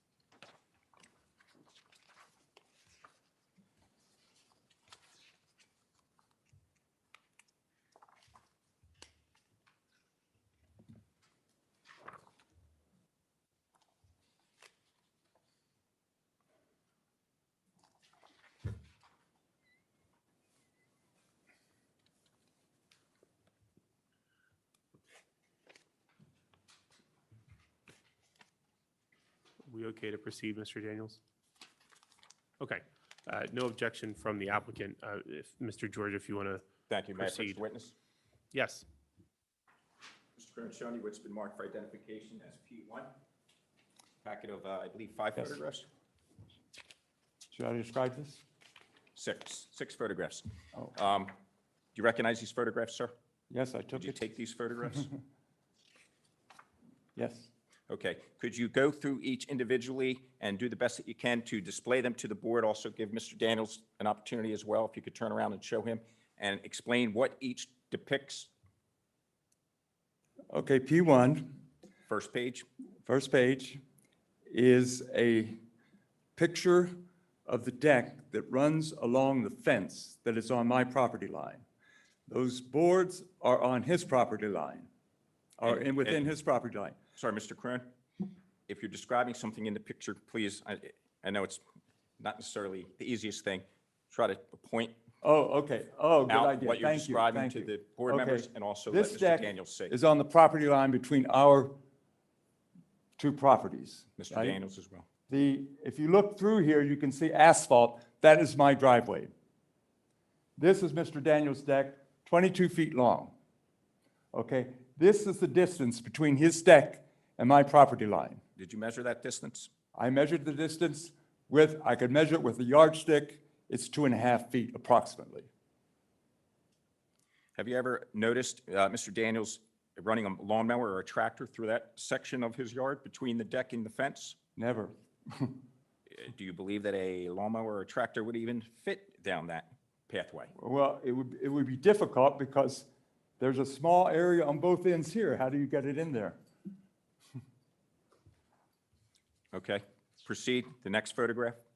P2, this That's is P- just, For the record, the The- entire packet is P1, oh, P1 is containing the- 6 photographs. Oh, okay, the second photograph. Okay, this is the same picture except not taken from the inside of the deck, taken from the outside. So you can see, this is my property. This is the fence. This is the deck. Is that your driveway depicted in that That second is my photograph? driveway, yes. And I know that's the property line because when I had the driveway resurfaced, I had it surveyed. And that's my property line. All right, third picture in Third picture, P1, P1. and you have. This is P1, third picture. This is the rear view of the deck. I don't know exactly where the property line is, but the furthest I think it can be is on the other side of this telephone pole, because that's the next property, and the telephone poles are basically along the property line. And measuring from that telephone pole to his deck is 4.5 feet. From the telephone pole. From the back of the telephone pole. So you So agree with me- I would think at a maximum, it's 4.5, maybe a little bit more feet You would from agree, the- sorry, Mr. Crum, go ahead. from the property line. You would agree with me that if you measured what you estimate to be 4.5 feet from the telephone pole to the deck, that if you were to take a measurement from the actual inside of the fence to the deck, it would be even less? Oh, yes, it's much less. Okay, and is the area depicted between the fence and the rear portion of the deck, which appears to be covered in rocks, gravel? Is that something that, based on what you have seen, you could fit a lawnmower or a tractor through? I've never seen one go through there, no. And I don't think you could fit a good-sized lawnmower through there because, first of all, it's rock and it's not very wide. I would think maybe it's 2 feet wide. Okay, from what you've observed, and you've observed this on more than one occasion, correct? Yes. I Okay, live right you next observed to it when you took this picture, correct? I observed it when I took the Okay, picture. I and- took this picture from my property. And based on what's depicted here and what you've actually observed with your own eyes on site, do you think it would also be difficult for the average-sized person to fit through that? Oh, yes. The next photograph, sir? This is a deck before the gazebo was finished, which gives you an idea of how large it is. This is his garage. This is, I don't know, maybe 1.5 feet or 2 feet from the garage. This is a couple feet from that property line. This is 2.5 feet from my property line. This is 22 feet long, which runs along the entire length of my backyard. And it's on 2 levels. And the fifth photograph, sir? This is the deck once it was finished with the gazebo on a windy day, and this is what I see from my back door.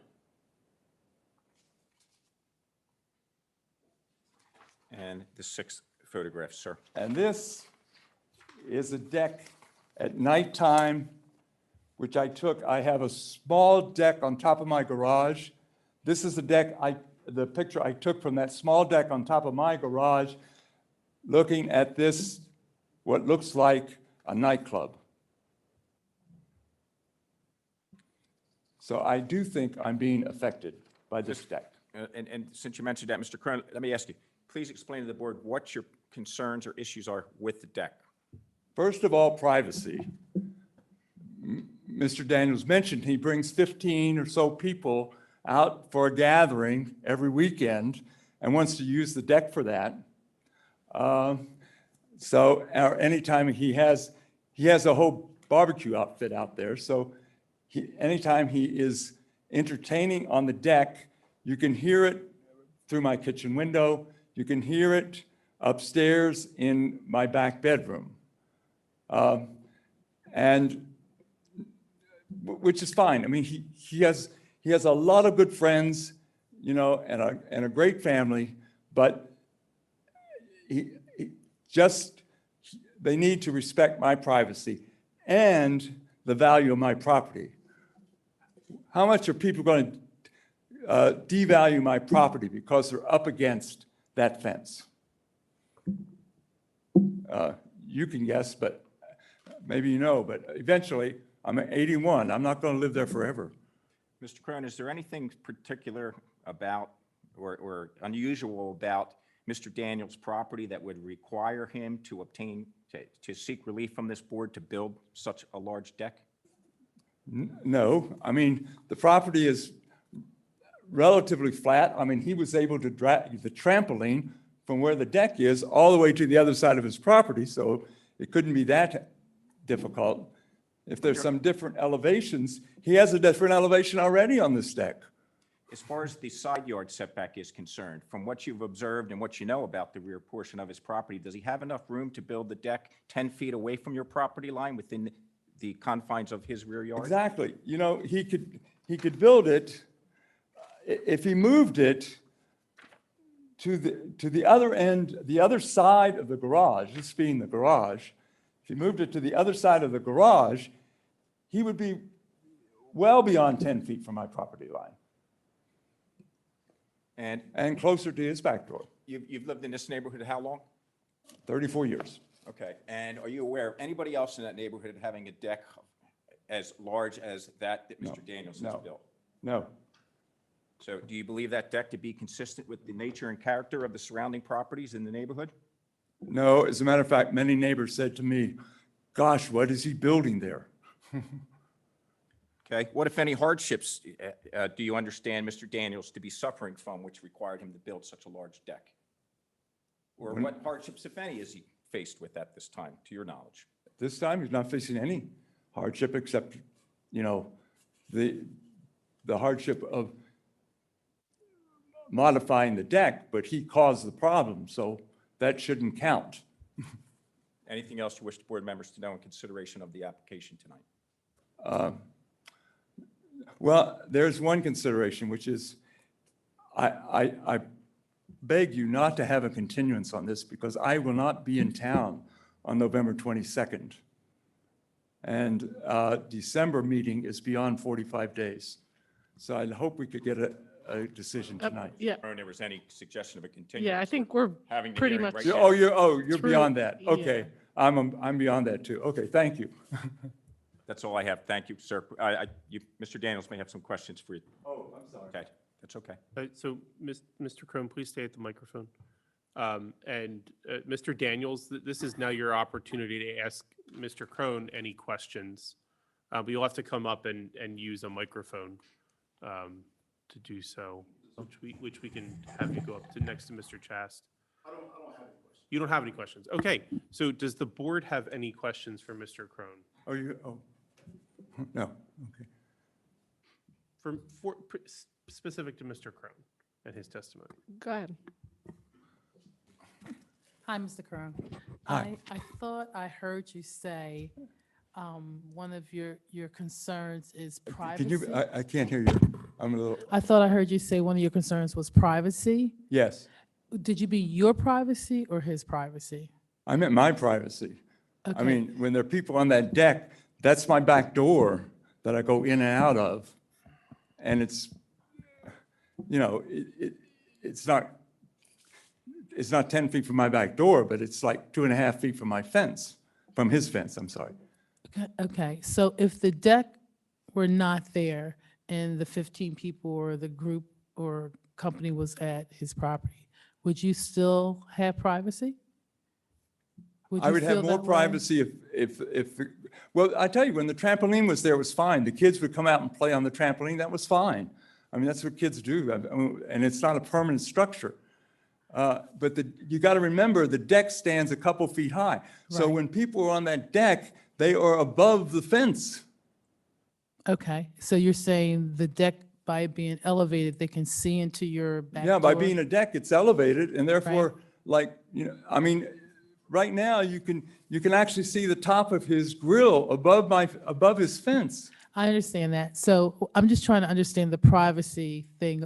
Are people able to just see into your property better with the deck being there Well, they- versus? if Well, they you- can't see through my windows or things, but we do walk in and out that door. That's where our car is, that's where our garage is, you know, that's where So our if the backyard deck were is. not there, you're saying, because that fence looks to be about 4 feet high, if the deck were not there, you would have privacy because they I would couldn't have more see. privacy, yeah. You would have more I mean, privacy. I don't need absolute I just wanted to privacy. understand the Anybody can be out in their privacy piece. yard.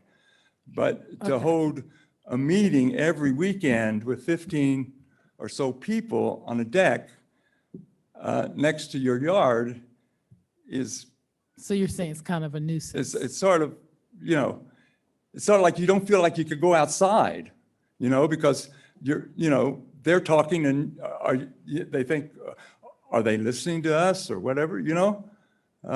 It's not, but, you know, normally people have a group of 4 or 5 people and that's fine. You know, but to have a deck that large and plan on having that kind of group there is not, I mean, no, most of the time it doesn't affect my privacy, but sometimes it does. Okay, so I was just trying to justify if the deck were not there, you wouldn't have an issue. If the deck were gone, I would have no problem. Okay, okay, that's what I was trying to. I'm yeah. only concerned about the deck and that it abide by the zoning code. Right, that's our job, right. I mean, I have to abide by the zoning code. Everybody should have to abide by the zoning code. Right, you're right. Okay, all Thank right, you. thank you.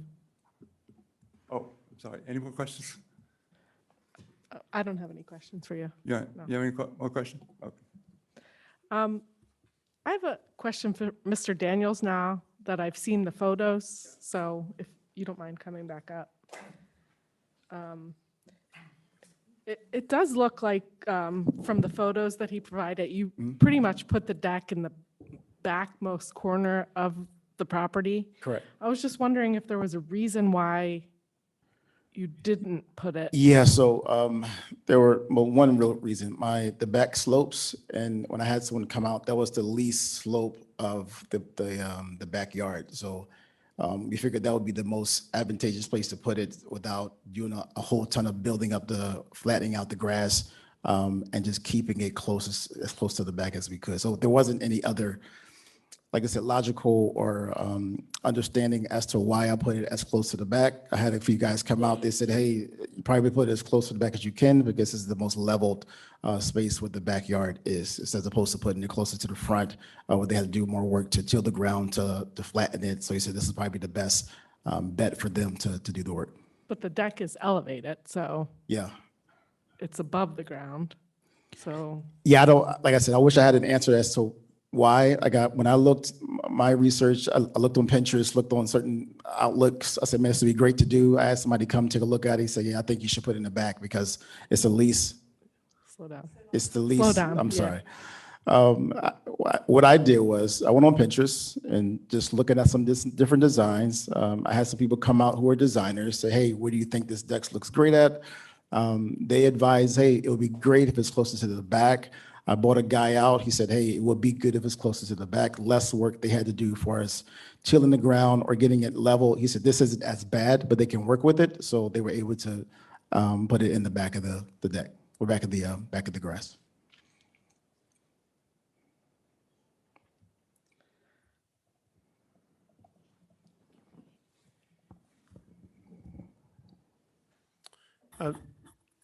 Mr. Chast, there was not that it's being appealed or is subject to this, but we're aware from the testimony that there was a violation issued, correct?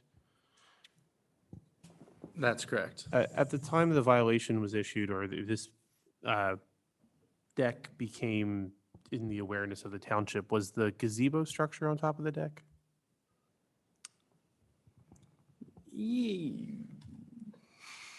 Let me double check. I don't know if you you didn't see the pictures, correct? No, yes, it was. I took pictures when I went and before I issued the violation, and yes, it was on there. It looked substantially similar to a P1 photo 4 then? Yes, yep, it would have been, it has a privacy cloth on it now, but it's very similar. Okay, thank you. Okay.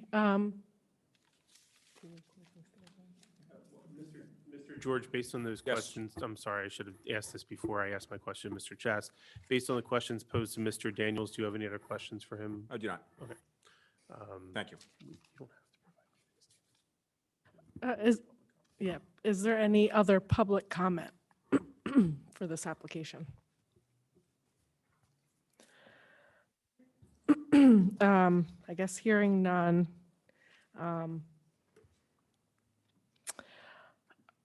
I will make a motion to deny application, where are we? 10-6 of 22. All those in favor? Aye. 3-0. The motion passes, which denies the application. You'll receive a written decision within 45 days of the scene. Thank you, Mr. Daniels. Thank you, counsel. Madam Chairwoman, members of the zoning board. Sir. That would clear our business. If we may be excused. Yes, you may. Thank you. Okay, we will move on to our final application of the night, application of Ivan Camacho for a variance, it's Appeal 10-7 of 22. Application of Ivan Camacho for a variance from Section 550-39B1 to permit a 6-foot, to permit a 6-foot front yard fence. The property is situated at 233 Blythe Avenue in Drexel Hill. It's in the R3 Residential District and in the First Council District.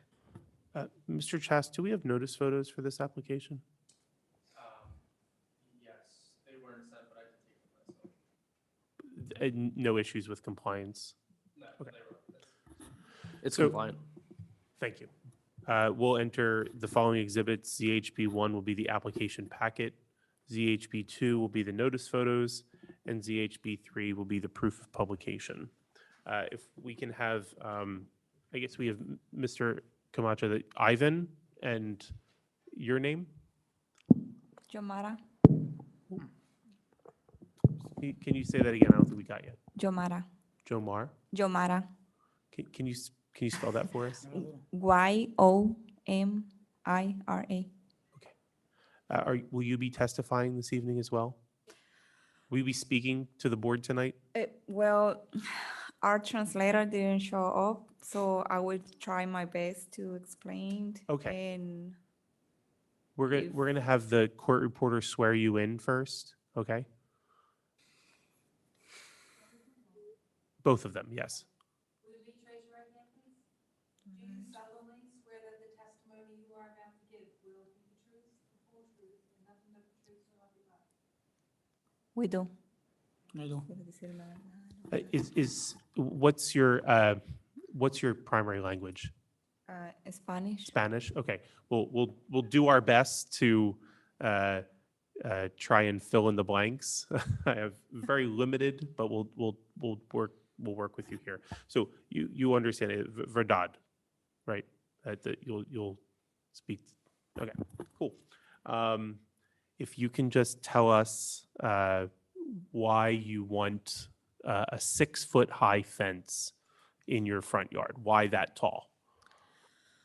Okay, so the main reason is because the past year and 2 months, we moved in January 15, and our neighbor on 231, she being like harassment and stalking us. In the last week on November 2nd, we have a court where she was found guilty for harassment. So we have a kid 6 years old, and my niece, she's like 2 years, year and 10 months. And we want to put the fence the high for privacy, and because I think that might help having the situations that we have been going through, like she blow the trash to our parking lot and our front yard as well, and just trespassing properties. And like she have a camera facing our front door, like when we go out, who come into our house, and like calling the police in the middle of the night, calling the township a lot of times to complain about like anything lift or like even the weather change. Okay. Do you, your driveway is in the rear of your house, correct? Yes. Do you use the front door or the back door more? We use both. Like I park in the back, so I come in by the basement door, but like he used the front door most of the time. When we go to shop, we use the front door so we can walk through the driveway. And is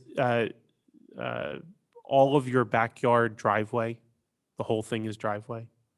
Yeah. Okay, no grass back there? Do you say in the back? In the back? Yeah, in the back is all. So do your children play in the front yard? In the front yard, yeah.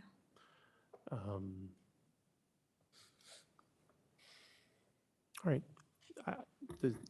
Does the board have any questions? Okay. Good, Bob. I just have one, trying to understand. The person that you have issues with, are they the other half of the building that you're in? You've got They're the attached house? attached house? Or is it the house on the other side? Are they the house that shares a wall with you, or? Okay. Yes, it's a, how you call it, twin? Twin? Yeah, twin. They're the other half of your twin. Yes. And they have a fence that's 4 foot Right now, it's not a fence. We already had the permit to put the 6 feet in the back of the house, but it's why we applied to get the front as well. She do 4 feet in the front. Do you plan on putting the fence right up to the sidewalk, or will there be any distance between the fence and the sidewalk? Or We, where does the fence go to, or will it go to? we trying to put in the line, division of the property. It's a big driveway, like she made, I guess, before we move in, it was a big driveway. Like we had like our own driveway and she got hers. I have pictures if you want to look at it. Bless you.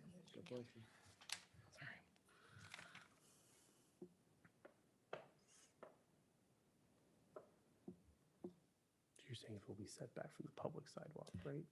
So the sidewalk along the street, the public sidewalk, will your fence, how far away will the fence be from that sidewalk? I think it was, what, 2 feet? 2 feet. 3 feet? Del La parte trasera son 3 pies y la delantera 1 pie. ¿Un pie? La trasera, ¿de qué? De la calle, Sí, de frente. 1 pie. We believe it's 1 feet In the front. in the Will, front. will there be grass between the sidewalk, the public sidewalk, and your fence? Yes. Okay.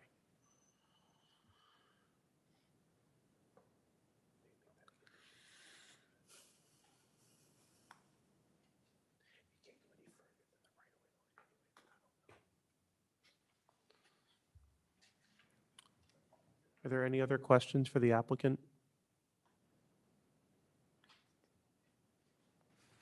So you're hoping that the 6-foot fence will keep your neighbor from watching you on the camera and throwing trash in your yard? Maybe not watching us because her camera is higher than 6 feet.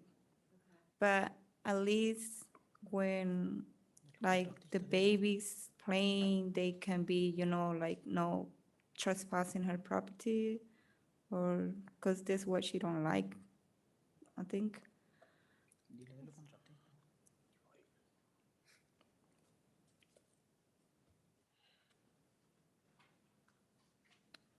Yes, for public comment? Okay, is there any public comment? Seeing no one is remaining, I would say that there is none.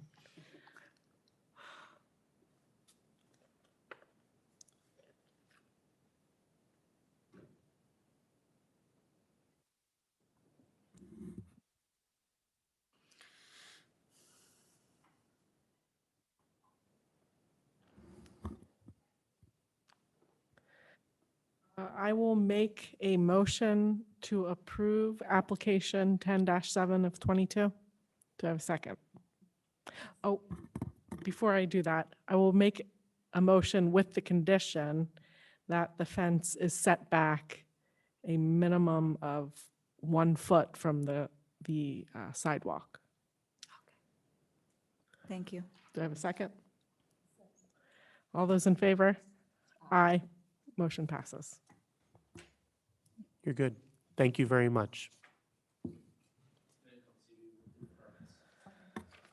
Okay, so that, I don't think we have any other business, so I will make a motion to adjourn. All those in favor? Aye.